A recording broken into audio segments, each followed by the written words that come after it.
And I'm Izzy. And this is the Monarch Post. This is our 4th edition, right? That is correct, sir.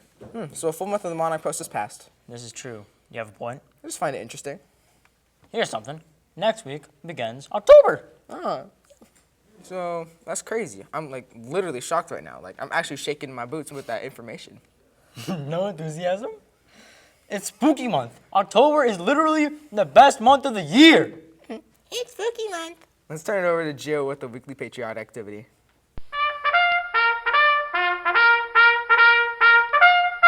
On this day in history, flogging was, I don't know, I need help on this one.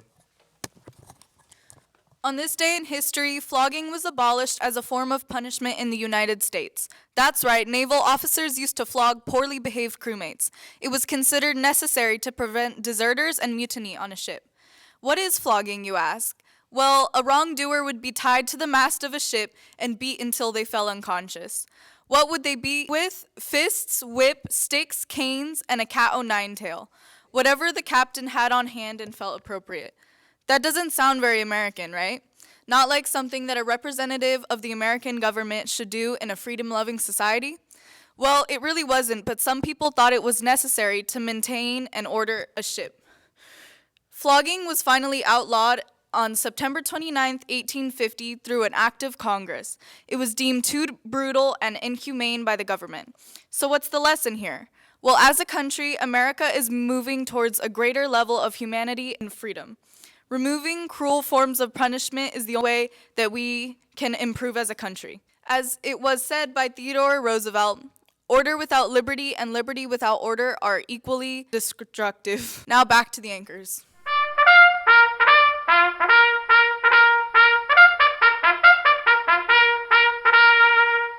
Flogging? That sounds brutal. Yeah, I've heard the word flog, but I didn't know it was used in America. I'm glad our country continues to progress. Moving on. Should we take a look at the weather next week? Can't people just check that out on their own phones? They could, but they could have learned flog by themselves too. I guess you have a point. Take it away, Esteban. Okay, bye-bye. Wear your hoodies, folks, for this upcoming week. Temperatures are trying to cool down. You know why? Because it's officially fall. Did I tell you that I love October? I'm not even saying that because I have to. Now for some specifics. All the weather I looked at are predicting sunny days, a light breeze, and temperatures from mid to high 70s. That's like perfect weather, right? Not too hot, not too cold. You see, this is one of the reasons I love living in Southern California, why I think October is literally the best month of the year. And I'm not even saying that because I have to. Now, off to Izzy. I'm still not certain that we need a weather forecast on the post. All around, I like to suggest that weather forecasts are the hottest part of the Monarch Post. Hottest weather? I see what you did there. No, now we're going to the weekly bulletin.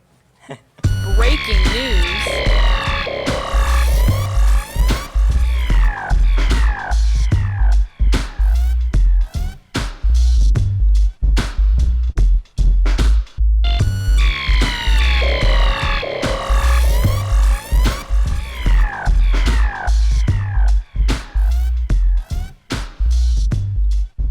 Hey Monarchs, do you like video games, perhaps playing them competitively? Then More Esports is for you.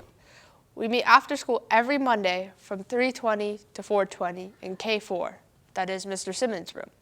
We play games such as Super Smash Bros., Rocket League, and Boomerang Fu. How about movies, Monarchs? Do you like movies? Maybe one of your favorites just so happens to feature indestructible, yellow, comical creatures that are avid banana consumers. If so, then join us tonight in the NPR to watch Despicable Me 3 from 6 to 8 p.m. One slice of pizza will be given to each student who attends. Other concessions will be available for purchase. Show up, take part, and have a good time. In Redlands Community News, the Believe Walk will be held this Sunday. Participants will walk the streets of Redlands wearing shirts to raise awareness for the cancers that impact women. If you're planning on doing the Believe Walk, make sure to wear pink. On October 7th, the AK Smiley Library will hold their 20th annual Family Day. There will be many free activities, including tours of the Lincoln Shrine and a climbing wall, plus a free lunch for anyone under 18 who attends. On October 13 through 15, the 44th annual Art for Heaven's Sake will be held at Redlands UCC on Olive Street. This is one of the biggest and longest running art festivals in the Inland Empire. It is free to attend. There will be a food truck, artist demonstrations, and live music. Local artists will have booths to display and sell their creations. Now on to sports. Back is on me, back is on 3. 1, 2, 3, play!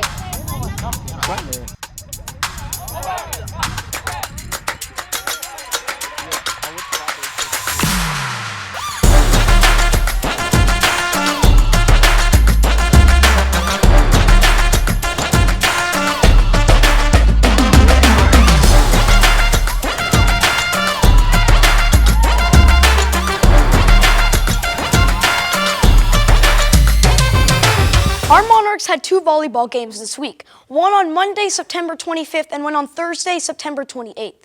On Monday, the Monarchs played Clement. The 6th grade team won, remaining undefeated. Great job, 6th graders. The boys and girls team lost close ones, however, they played amazing and are only getting better and better. Unfortunately, we recorded prior to receiving the results for yesterday's volleyball game against Beatty. Tracked down someone on one of the teams to find out how the Monarchs did. Playoffs begin next week. The first game is on Monday, October 2nd. Finals will be on Thursday. Good luck, Monarchs. We are all rooting for you.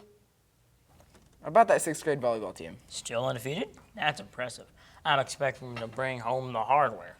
Where are the playoffs? That was covered. They're next week, Monday and Thursday. Be there or be square. Let's turn over to Noah Stanfield-Olcott for a feature about a la minute. I love ice cream.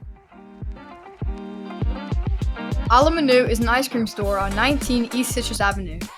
But they're not just any ice cream store. They make their ice cream a little differently. It's made with liquid nitrogen, so we prepare the product beforehand and mix it with dairy base. We put it into mixers and pour liquid nitrogen in to freeze it. And the science behind it that makes it different is because the faster you freeze something, the smaller the ice crystals are, and that allows a very unique texture.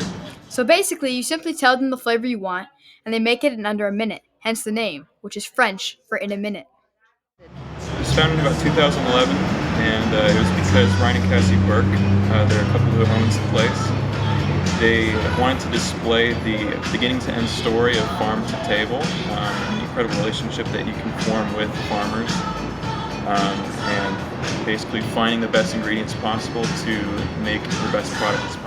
They have lots of unique flavors like avocado, olive oil, vanilla, strawberry balsamic, and even chocolate lavender. I would say all of our ingredients are a little bit interesting. We have some balsamic that we use in our strawberry balsamic. We use olive oil for our olive oil vanilla bean. Everything is locally grown and sourced as possible. It's very important to have locally sourced ingredients simply because it makes the best product. I believe it separates, I believe we're different than other shops simply because of our process. It's a performance as well as a really high quality product.